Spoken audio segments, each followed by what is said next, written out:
यहाँ इस बार एग्जाम से रिलेटेड कुछ इंपॉर्टेंट क्वेश्चन लिए गए हैं, आपको उन्हीं के आंसर बताने हैं। यहाँ फर्स्ट क्वेश्चन है, भारतीय संविधान में कितनी अनुसूचियां हैं?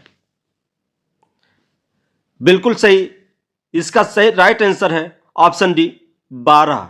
वर्तमान में भारतीय संविधान में 12 अनुसूचियां हैं। जब हमारा संविधान लागू हुआ था उस समय 8 अनुसूचियां थीं, 4 अनुसूचियां बाद में जोड़ी गई। 9वीं अनुसूची जो जोड़ी गई वो 1951 में प्रथम संविधान संशोधन के द्वारा जोड़ी गई। 10वीं अनुसूची 52वें संविधान संशोधन के द्वारा 1985 ईस्वी में जोड़ी गई। 11वीं अनुसूची 73वें संविधान संशोधन के द्वारा 1992 में जोड़ी गई और 12वीं अनुसूची वो भी 74वें संविधान संशोधन 1992 के द्वारा जोड़ी गई। अगला प्रश्न है, फिरोज शाह कोटला का निर्माण किसने करवाया? ऑप्शन ए गयासुद्दीन तुगलक ने, या बी बाबर ने, सी इल्तुतमिश ने, डी फिरोज तुगलक ने। जिसका आंसर ऑप्शन डी है उसका राइट आंसर है फिरोज शाह कोटला का निर्माण ऑप्शन डी फिरोज तुगलक ने करवाया था।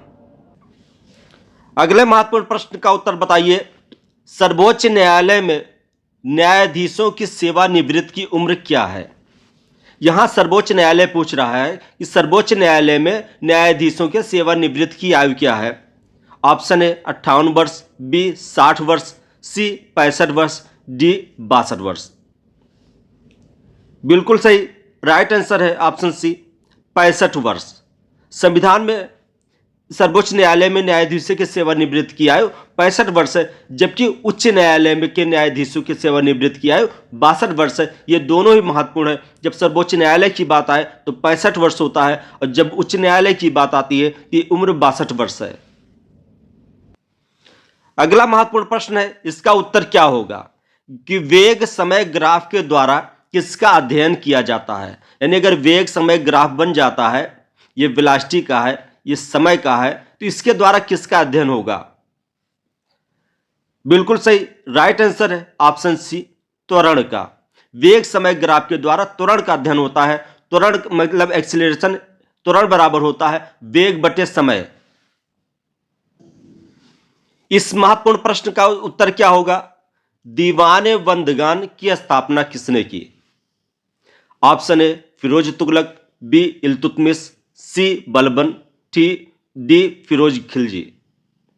बिल्कुल सही, इसका राइट आंसर हो जाएगा ऑप्शन ए फिरोज तुगलक। दीवाने बंदगान की स्थापना फिरोज तुगलक ने की थी। अगला महत्वपूर्ण प्रश्न का उत्तर बताइए कि विश्व में कुल कितने महाद्वीप हैं? 5, 9, 7 या 8? बिल्कुल सही, इसका सही उत्तर हो जाएगा ऑप्शन सी 7 महाद्वीप है।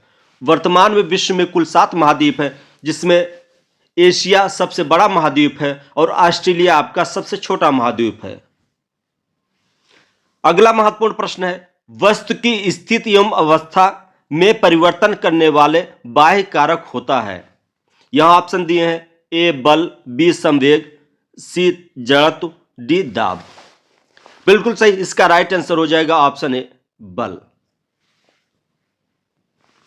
अगला महत्वपूर्ण प्रश्न का उत्तर बताएं, भारत में लोदी वंश के शासन की नींव किसने डाली?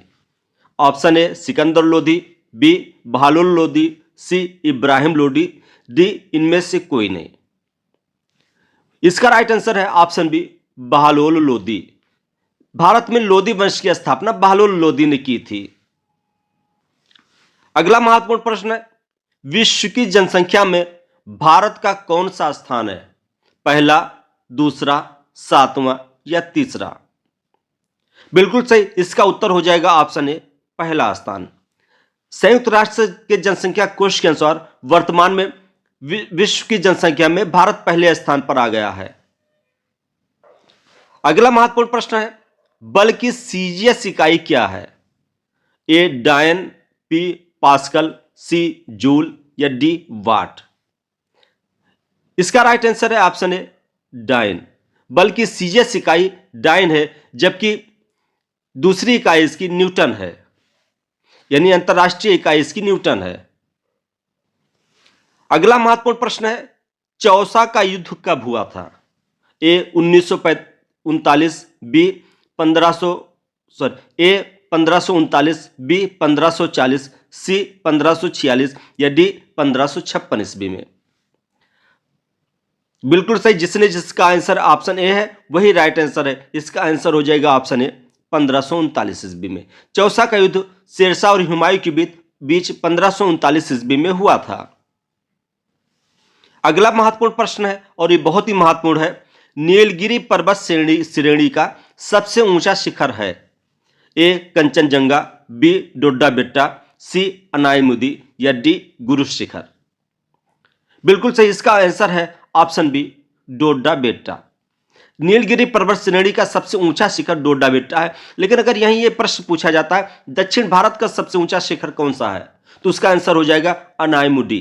दक्षिण भारत का सबसे ऊंचा शिखर अनायमुदी है, जबकि नीलगिरी पर्वत श्रेणी का सबसे ऊंचा शिखर डोड्डा बेट्टा है। इसका उत्तर बताइए। एक पिंड स्थिर है तो ऑप्शन ए पिंड पर कोई बल नहीं लग रहा है, बी पिंड पर लगे सभी बलों का परिणामी बल शून्य है, सी पिंड निर्वात में स्थित है, डी पिंड से सभी बलों का संपर्क कट गया है। बिल्कुल सही, इसका उत्तर हो जाएगा ऑप्शन बी पिंड पर लगे सभी बलों का परिणामी बल शून्य है। अगर सभी बल, जैसे कोई पिंड है इसके चारों तरफ से बल लग रहे हैं और इसका परिणामी बल शून्य आ रहा है तो पिंड स्थिर रहेगा, वो कहीं गति नहीं करेगा।